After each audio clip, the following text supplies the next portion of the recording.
Welcome to Football's Golden Oldies from the Toll House in Lancaster.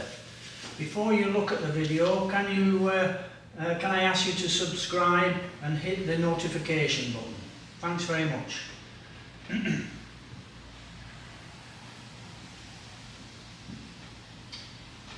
Boy wonder. Superlatives and praise for this player's skills abounded in his early career, and former Newcastle and England centre-forward Jackie Milburn said, "This boy has everything. He is by far the best youngster I have ever seen." Future World Cup winner with England, Nobby Stiles said, "Everyone knew he was special." The player in question is Alick Jeffrey, who is little heard of today, but in the 1950s he was the player who had the football pundits and fans talking about him. Alick had beautiful balance and scored spectacular goals, scoring a winning goal in an epic FA Cup duel with Aston Villa when 6 matches were played in 17 days. In his formative years, he played for Rotherham Boys, Yorkshire Boys, England Amateurs, and represented England at every level except full international before he was 16 years of age.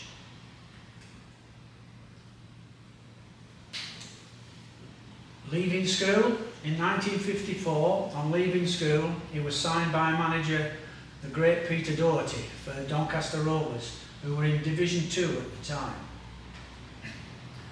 Arguably the finest footballer to play his trade with Doncaster Rovers, Alick Jeffrey made his league debut on September 15, 1954, aged only 15 years and 229 days, in a 4-0 win over Fulham, and remains Rovers' youngest ever player. An inside forward of immense talent and strength, similar in many ways to the great Duncan Edwards, he benefited from the management of Peter Doherty, himself a former international inside forward for Northern Ireland. Skillful with both feet and having a bullet header, his goal scoring and general performances gained the attention of Matt Busby, manager of Man United and a big friend of Peter Doherty. So would the two managers put their heads together and discuss Alick's future?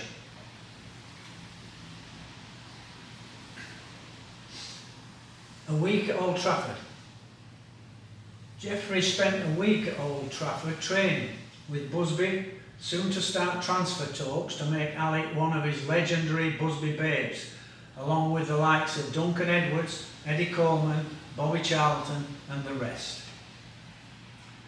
Before any transfer deal could be done, tragedy struck down this young man. On October 17, 1956, still just 17 years old, he was awarded his second under-23 cap for England when they played France at Ashton Gate, Bristol, and Alick suffered a double fracture of his right leg. The night before the game, Busby had told Alick Jeffrey, "I will come and get you in time." And you can see the souvenir programme pictured right for 6p in old money.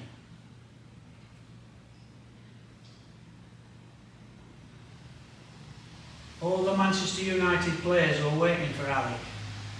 Busby had already given Alick £200, or the equivalent of 20 weeks' wages for a young player in those frugal days, as an earnest intention that he would smash the record transfer fee for a teenager.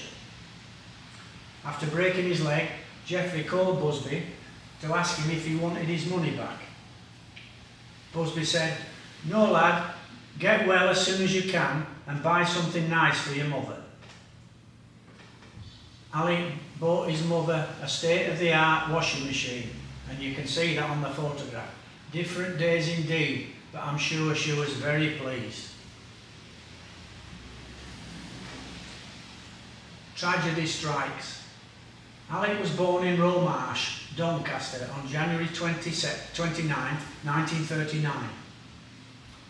Jeffrey was considered one of the most promising players in the country and represented England at every possible level below full international, the first player to do so.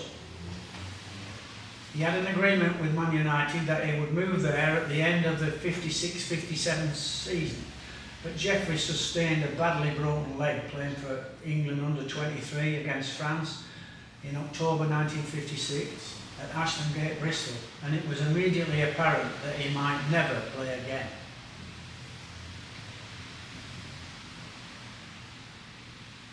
Alick Jeffrey, he was known as the English Pele.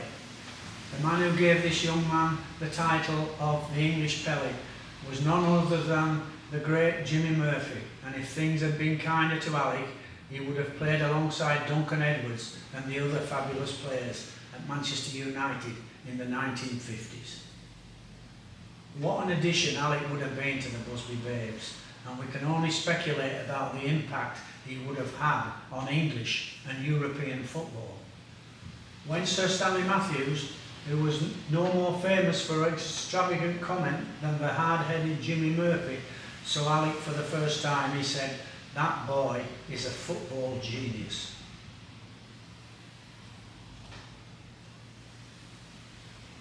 Alick smiles, now he can get back to playing football again.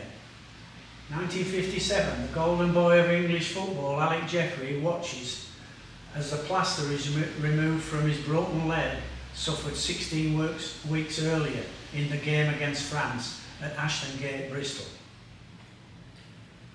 A smile was never far away from the face of Alick Jeffrey, and he must have thought that once his plaster had been removed, he would be back on the field playing for his beloved Doncaster Rovers.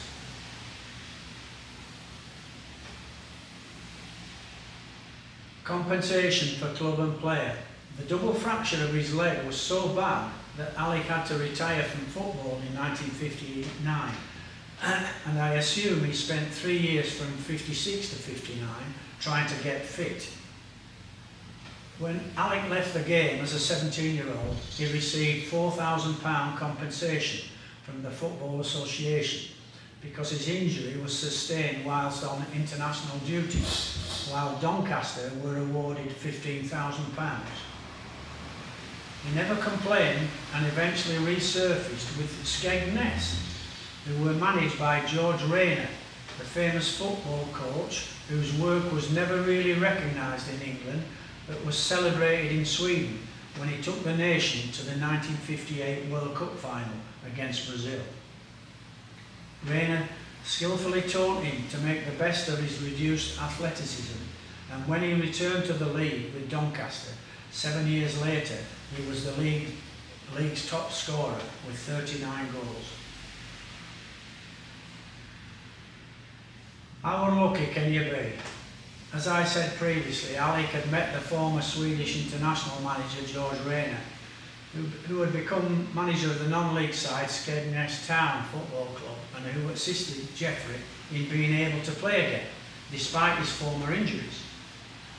His attempted comeback with Skegness in August 1959 ended when he broke his leg again on his debut. Fit again after his second broken leg, Alick wanted to sign again for Doncaster, but couldn't be possible due to receiving the £4,000 compensation money. Jeffrey then moved to Australia and began his long road back to professional football with Sydney Prague in 1961 and Auburn in 1962, before returning to England later that year to play for Skegness Town. In December 1963, he returned to Bellevue, signing again for Doncaster Rovers and making his debut in a reserve match against Crewe Alexandra. Back in England in 1962. Later in 1962, Jeffrey returned to England to play non-league football with Skegness Town, before finally returning to professional football with Doncaster Rovers in December 1963, where he made his debut in a reserve team game in front of almost 4,000 supporters. As I mentioned previously, Jimmy Murphy, the former Man United assistant manager, called Jeffrey the English Pele. Despite the fact that his athletic ability never returned to its previous heights, he had a successful career with Doncaster, who were now in the lower divisions of the Football League. In 64-65, he led the entire league with 36 goals in the 4th division. More tragedy. Tragedy struck Alick Jeffrey again in 1966 when, after a night out in Stoke, the car he was a passenger in crashed, killing the driver, his friend and teammate, as well as club captain John Nicholson, who had fallen asleep at the wheel. Alick was left in a coma and, after coming round, spent several months recuperating before returning to football. In 1966, he would surely have been playing for England in the World Cup final if his life had not been dogged with so much bad luck. He played 190 games in his second spell at Doncaster, plus one as substitute, scoring 95 goals, including 36 goals from 46 matches in the 64-65 season. Overall, in his Doncaster career, Alick Jeffrey played 262 games and scored 129 goals, approximately one every 2 games.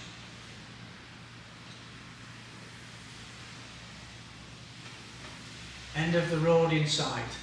Following a disagreement with Doncaster manager Laurie McMenemy in January 1969, Ron Gray signed him for Lincoln City.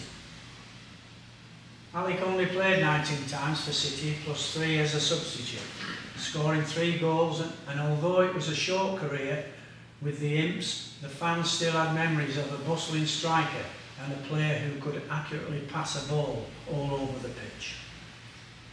Unfortunately, in the twilight of his career, he didn't really light up Sincilbank, and despite a 3rd time at Doncaster without playing, he eventually moved on to Worksop Town, where he finished his playing career.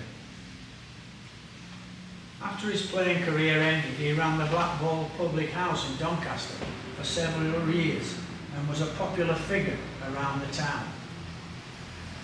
In 1999, he was asked to become president of Doncaster Rovers by the club's passionate owner, John Ryan, and Alick was always seen proudly sitting in the front of the team bus, even when the club had been banished to the conference.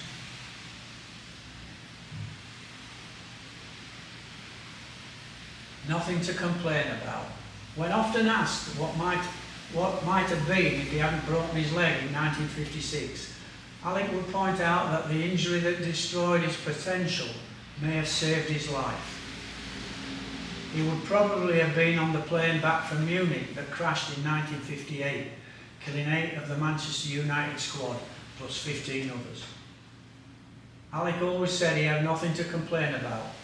He had a lot of pleasure in life, he had a family he loved, and they were proud of him. There was a purpose in everything. Although he broke his leg, he didn't die in a Munich snowdrift. Once he was a wonder boy, but for him, life rolled on, and for this alone, he was grateful. In 2006, the road around the Doncaster Rovers Stadium was named Alick Jeffrey Way, and one of 5 apartment blocks next to the old Bellevue ground is also named after him. Alick Jeffrey's death. Whilst on holiday in Benidorm, Alick Jeffrey died from a heart attack on November 22nd, 2000. He was 61 years of age. Alick Jeffrey was without doubt one of the most excited and talented players in the 50s before his career was brutally disrupted by injury. Anyone watching English football in the 1950s would place his skills alongside those of Stanley Matthews, Tom Finney and Duncan Edwards, and what higher compliment could anyone receive than that? He was a boy genius who deserves to be celebrated amongst the finest players who grace the football fields of England. Playing record of Alick Jeffrey: 54 to 57 Doncaster Rovers, 59 Skegness Town, 61 Sydney Prague, 62 Auburn, 63 to 69 Doncaster Rovers, 69 to 70 Lincoln City, 1970 Worksop Town.